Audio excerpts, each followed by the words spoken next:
Di Desa Bakus Talama, Kecamatan Tasih Veto Barat, Belu, NTT, berdiri sebuah rumah yang ditinggali oleh pasangan suami dan istri, satu orang anaknya, dan beberapa orang sanak saudaranya. Warga sekitar biasanya menyebut rumah itu sebagai rumah adat mayor veteran, sebab erat kaitannya dengan kantor LVRI Atambua yang berlokasi tak jauh dari rumah itu. Sebagai info, LVRI adalah kepanjangan dari Legium Veteran Republik Indonesia, yang merupakan organisasi perwakilan veteran. Organisasi ini berfungsi sebagai wadah perjuangan, pelestarian nilai-nilai Juang 45, serta pendukung kegiatan bela negara di wilayah perbatasan. Dan organisasi ini telah diakui negara sejak tahun 57. Di rumah adat mayor yang baru saja saya singgung, Ayu Kristiani Mayor alias Ayu 31 tahun tinggal dengan tanpa didampingi oleh suaminya. Dikatakan bahwa pada saat itu sang suami sedang ada di Pulau Kalimantan sebab sebuah urusan pekerjaan. Dan otomatis selama si suami berada nan jauh di sana, segala urusan hal seperti mengurus anak hingga hal kebutuhan rumah tangga, Ayulah yang maju sebagai orang yang bersentuhan langsung dengan hal itu. Dari sebuah informasi yang berhasil saya dapatkan, selain berstatus sebagai ibu rumah tangga, Ayu juga dikatakan bekerja di kantor LVRI di KM 16 Atambua. Tenaga dan buah pikiran Ayu dibutuhkan di kantor itu untuk menyiapkan dan mengkoordinir urusan makanan bagi petugas-petugas dan karyawan-karyawan LVRI Atambua. Mungkin tidaklah sulit bagi Ayu untuk menduduki posisi itu, sebab terdapat sebuah hubungan keluarga yang cukup dekat dengan lingkungan kantor itu. Yang pertama, Ayu diketahui merupakan menantu dari ketua LVRI yang bernama Stefanus atau Bau alias Pak Fanus. Yang kedua, jelas Ayu adalah istri dari anak ketua LVRI atau Pak Komandan. Dengan posisi itu, Ayu bukanlah orang yang asing di lingkungan LVRI Atambua. Ia dikenal dan cukup dipercaya. Semua kenal Ayu dan sekaligus segan dengannya, sebab hubungannya dengan orang-orang dalam. Namun walau punya hubungan langsung dengan si Komandan Pak Fanus, Ayu nggak menggunakan kesempatan itu untuk bertindak semena-mena terhadap karyawan-karyawan LVRI. Ayu ramah, mau berbaur dengan petugas-petugas lain. Bahkan saking ramahnya, Ayu sampai-sampai terus saja meladeni segala usaha seorang kepala security yang bernama Joe Pereira Vicente alias John, yang dikatakan menaruh simpati padanya. Namun tentu perlu penjajakan lebih dalam dulu, sebelum akhirnya John berhasil mendapatkan cinta yang Ayu miliki. Di kantor LVRI, Joe Vicente Pereira baru bekerja 2 tahun sebagai kepala petugas keamanan atau security. Sebelumnya, John merupakan anggota TNI aktif yang bertugas di Koramil Halililuk yang dimana setelah masa pensiunnya tiba, John pilih untuk mengisi hari tuanya dengan karya-karya. John kemudian singkatnya mengkaryakan dirinya sebagai petugas keamanan di kantor LVRI. Sang komandan yang bernama Pak Fanus tadi tentu mengenal sosok John ini, yang dikenal sebagai pribadi yang pendiam, ramah, dan tak pernah sedikit pun terlibat sebuah masalah.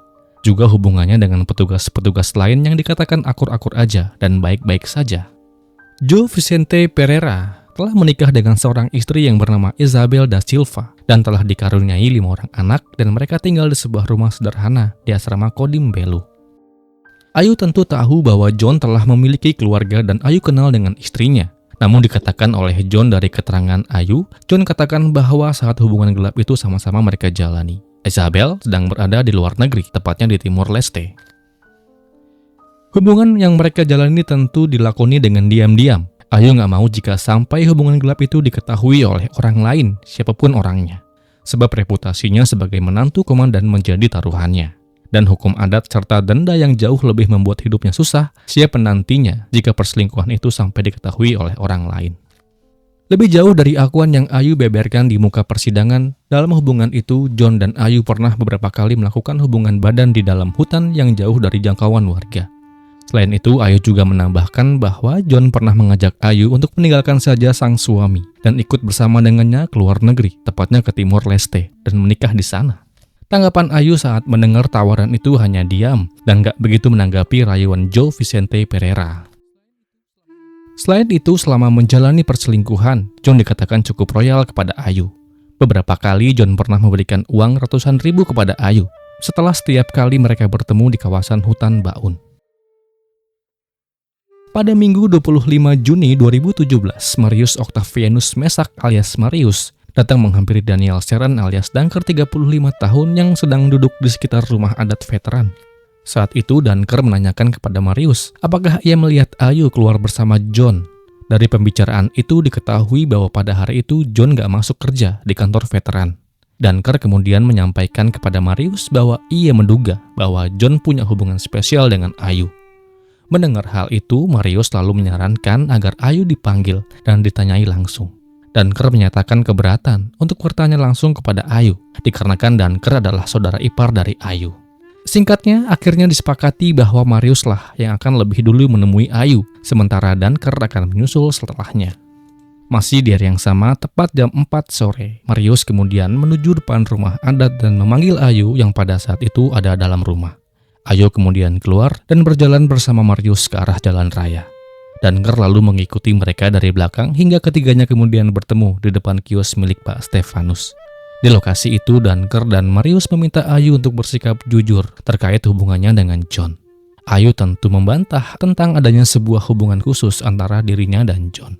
Dunker kembali menekan Ayu agar bersikap terbuka. Dugaan itu bukanlah tanpa sebab tak mungkin ada asap jika tak ada apinya. Tanpa Ayu sadari, ternyata Dunker diam-diam pernah memergoki Ayu yang kerap kali pergi ke daerah Lurasik dengan diantar oleh John. Dari keterangan yang pernah Dunker sampaikan, kondisi itu sangatlah berisiko, sebab Ayu harus tahu siapa Ayu dan posisinya dalam hierarki kantor veteran. Serta Dunker mendorong Ayu agar untuk jujur sebelum masalah itu diketahui oleh suaminya, yang bisa saja berujung pada kekerasan.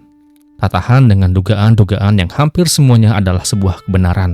Singkatnya, Ayu pun kemudian mengaku bahwa benar adanya telah terjadi perselingkuhan antara Ayu dan si purnawirawan TNI itu. Tak lupa, Ayu juga minta maaf atas kehilapannya. Mendengar pengakuan dari Ayu tentang dugaan yang gak meleset itu, muncullah di benak Dunker dan Marius untuk melakukan sebuah jebakan atau sebuah rencana untuk menangkap basah Ayu ketika bersama dengan orang yang diduga punya hubungan spesial dengannya. Dalam rencana yang kemudian dibicarakan, Ayu diminta untuk mengajak John masuk ke dalam hutan menuju lokasi yang sepi dan jauh dari permukiman. Di tempat itu, Ayu diminta untuk bersikap seolah-olah bersedia melakukan hubungan yang tak pantas dengan John.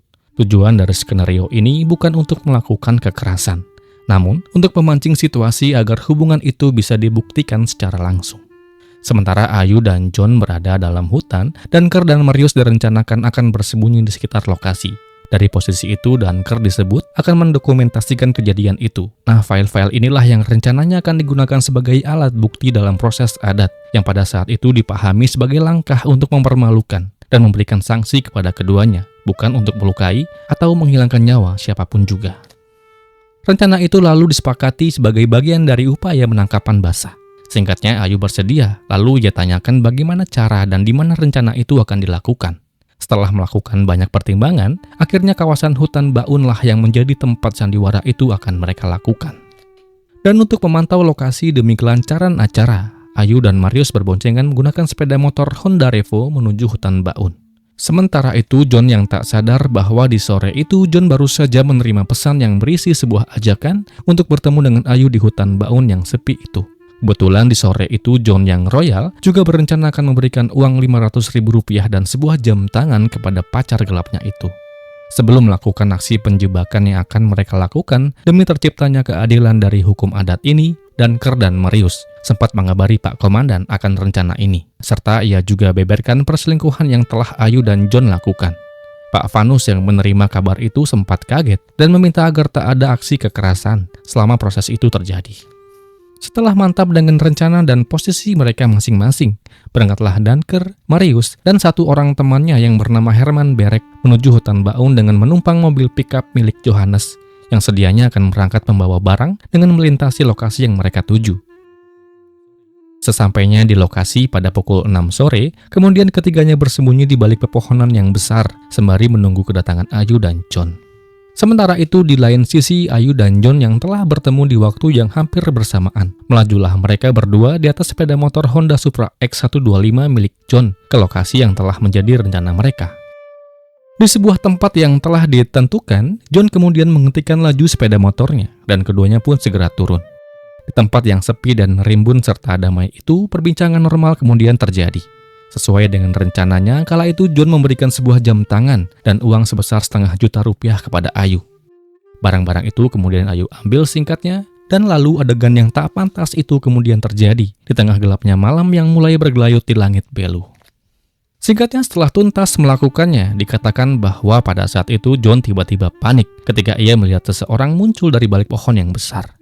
Ya, tepat di malam itu kemunculan Dunker dan Marius sungguh membuat pria 55 tahun ini panik bukan main. Terlebih bahwa Dunker dan Marius merupakan orang yang begitu kenal dengan John, sebab mereka bekerja dalam kantor yang sama. Sementara itu, Herman Berek di titik itu dikatakan ia pilih untuk meninggalkan lokasi, sebab orang rumah sedang mencari-carinya. Dari keterangan yang Dunker sampaikan di wajah persidangan, Dunker mengaku bahwa pada saat itu terjadi adu mulut di antara John, Dunker, dan Marius, yang dimana pada saat itu adu mulut itu kemudian berkembang menjadi keributan fisik. Ayu sempat berupaya untuk melerai agar pertikaian itu dapat dikendalikan. Namun emosi Dunker yang sudah tak terkendali itu sempat memukul Ayu hingga Ayu jatuh dan tak sadarkan diri. Dalam situasi yang semakin kacau, Marius memperingatkan kepada Dunker tentang adanya sajam yang tertambat di sabuk milik John. Menanggapi hal itu, Dunker yang semakin emosi dan panik, terlebih dikatakan pada saat itu ia menerima sebuah tendangan di kakinya dari John.